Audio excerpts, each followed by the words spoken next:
Setelah Perang Dunia Pertama berakhir, terjadilah krisis keuangan terbesar di dunia. Semenjak saat itu, sistem keuangan, sistem perbankan, bursa saham mengalami perbaikan-perbaikan yang sangat berbeda jauh dari sebelumnya. Perang dan resesi ekonomi membuat pembaharuan di dunia keuangan adalah imbas positifnya. Kita pasti setuju bahwa pressure atau tekanan dalam hukum fisika merubah karbon menjadi berlian. Intinya adalah adanya tekanan. Benda tak bernilai seperti karbon ditekan di pressure jadi benda paling bernilai sedunia yang namanya berlian. Jadi tekanan jangan pernah ditakuti, masalah jangan pernah ditakuti, semuanya harus dihadapi. Tekanan Perang Dunia menghancurkan seluruh dunia, namun sejak selesai Perang Dunia Kedua, kecepatan pembangunan teknologi ada dalam kecepatan penuh yang membuat dunia seperti saat ini sangat maju dibandingkan 100 tahun yang lalu. Kemajuan umat manusia dalam 5.000 tahun dicapai hanya dalam 100 tahun. Sejak Perang Dunia Kedua juga ada New World Order yang bercita-cita mulia untuk tidak ada lagi Perang Dunia Ketiga, ingin membuat dunia damai. Dan New World Order tadi di bawah kendali negara pemenang Perang Dunia Kedua, yaitu Amerika dan sekutunya. Lalu sejak tahun 2013 dunia punya penantang baru, penantang New World Order, namanya Tiongkok. Selama 300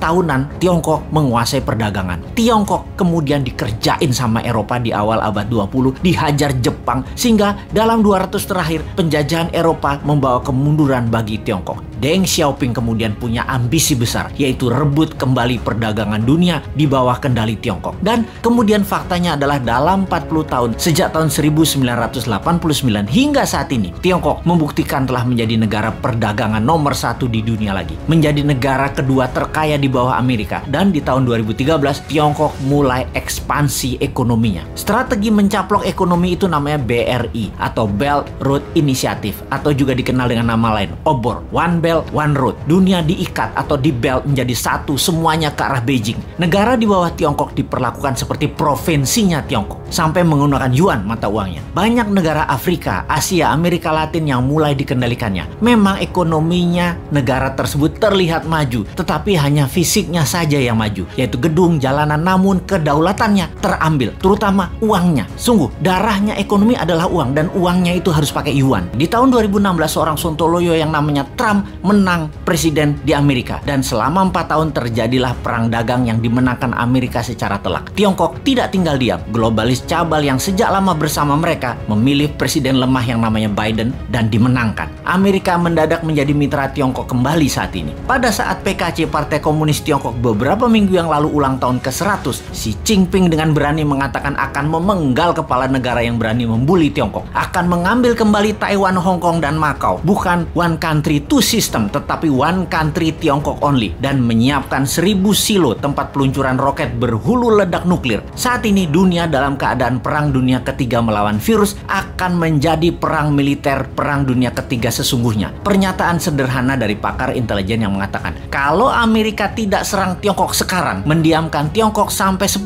tahun ke depan, Amerika tidak akan pernah menang perang dengan Tiongkok. Tiap tahun Tiongkok akan semakin kuat dan semakin kuat. Indonesia bagaimana? Pepatah gajah berkelahi dengan gajah, pelanduk mati di tengahnya. Jangan sampai terjadi. Amerika dan Tiongkok berperang, jangan sampai Indonesia jadi pelanduk mati di tengahnya. Kita harus segera berdaulat. Ambil kesempatan ini untuk berdaulat. Inilah masa yang tidak ada lagi yang terbaik dibandingkan masa ini. Pertama, Bappenas membuat perhitungan dengan rinci. Berapa cost accountingnya untuk Indonesia menjadi negara superpower di tahun 2045? Berapa biayanya? Buat 3 step. Menjadi negara berdikari di tahun 2025, menjadi negara maju 10 tahun kemudian dengan dasa chip hingga tahun 2035, dan menjadi negara superpower di tahun 2045. Step pertama adalah menjadikan Indonesia negara berdikari, mampu berdiri di atas kaki sendiri hingga tahun 2025. Memerlukan uang katakanlah 6.000 triliun, yang 50%-nya untuk UKM ekspor dan ketahanan pangan. Sisanya untuk kesehatan dan sarana tempat tinggal serta jalanan distribusi. Kita printing rupiah biru, rupiah baru yang masa berlakunya 10